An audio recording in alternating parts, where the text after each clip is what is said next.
Welcome back to neverdigup. This is Timmy Boy T. I'm here on the CraftyMynes server, and today I'm going to show you how to do the auto crafting for your guardian farm. This is Zabalka's guardian farm. I helped her out with it a little bit, and I set up the auto crafters, so that's what I'm going to show you today. So the way we set ours up, there's 4 places where the mobs can die down there, and there's 2 hoppers from each section pointing out different directions. So there's 2 hoppers on this side, 2 hoppers on that side, and they're going out independently into 2 different sections, redundant sorting. And the reason for that was so that it would sort faster, so it doesn't get backed up. It works really good.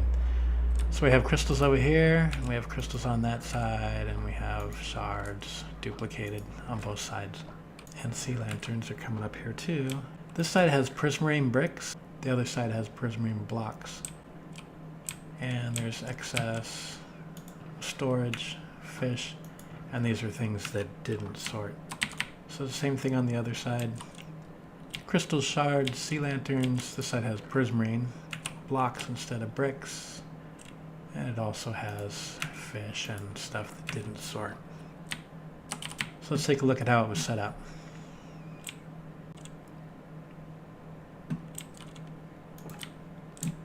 So the sorting for the sea lanterns is inspired by Ray's works, I think. I'll put his information in the description. If you look here, you can see the face of the crafter, and it has the recipe of the sea lantern there. And it's just coming out into a hopper, and then that goes off to where we run the hopper line. This trapdoor doesn't do anything. I just thought the open hopper looked kind of bare and unusual, so I put something on it to make it look better. Alright, so into the crafter we have 2 hoppers. One has the shards and one has the crystals. There's a comparator coming off of these, so it won't happen that you'll lose your recipe because you run out of supplies. If these get low, in fact I guess this is where the cutoff is probably. If you lose 4 from one side to the other, the comparator doesn't send a strong enough signal and the whole thing stops and waits for more supplies, so you don't have to worry about it breaking.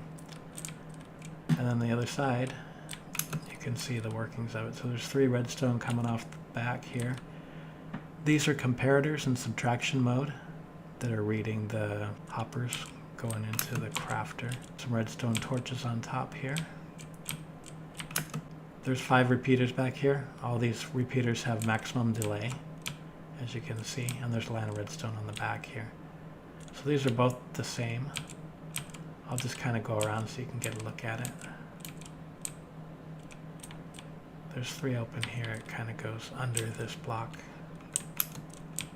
And then because we're duplicating everything, we have a whole nother side where we did the same thing over here. So both of these are crafting sea lanterns.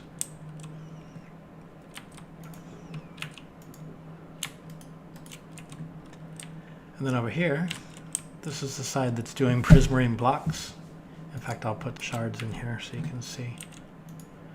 So every time it gets 4, it gets powered and it sends off another Prismarine block into the hopper and down the hopper line. Because nothing else can spawn with less than 4 pieces of Prismarine shard, we can do it easy like this. So there's just 2 observers looking at each other and the signal's coming out the back and just flashing over and over, sending power here. So whenever it happens to get 4, it just powers it randomly, and it happens to be flashing a little faster than it can put 4 in there, so every time it gets 1, it sends it off. On the other side, Prismarine Bricks.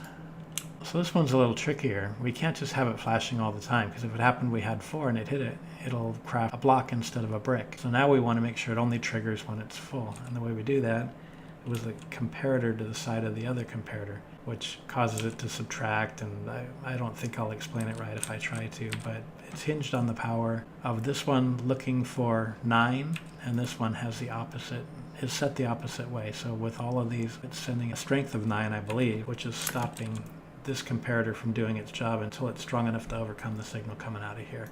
And the only time that happens is when it gets 9. I guess I ate through those already. So this is the one that's doing the crafting and has a comparator coming out into a block, redstone off the block into a redstone repeater, which powers this block touching the crafter, and that's what powers it. And this one just makes sure that that only happens when it's full. So that's how you auto-craft the items from the ocean monument in a guardian farm.